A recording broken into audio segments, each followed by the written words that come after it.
Hey guys, in today's video, I will tell you how much does Sailing SV Delos makes on YouTube.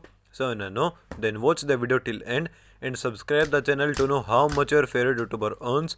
First of all guys, how does YouTubers get paid? They get paid by placing ads on their videos.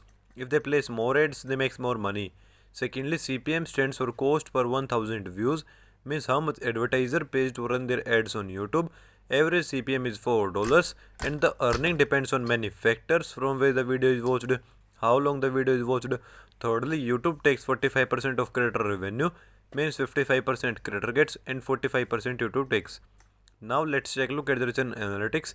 It has total 772,000 subscribers and total 484 videos and 194 million total views lifetime on their channel today while filming the video. Now let's take a look at their estimated revenue. How much does it makes monthly, annually, daily and per hour from YouTube. This channel gets 7,000 subscriber monthly and over 2.1 million views per month.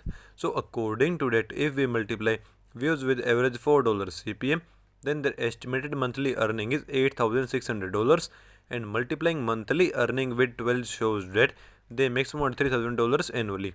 So after dividing monthly earning with 30 shows that they make $286 daily, and dividing daily earning with 24 shows that they makes $11 per hour. So I hope you enjoyed the video. If you want to know earning of other YouTuber, then comment down their channel name. Thank you for watching the video.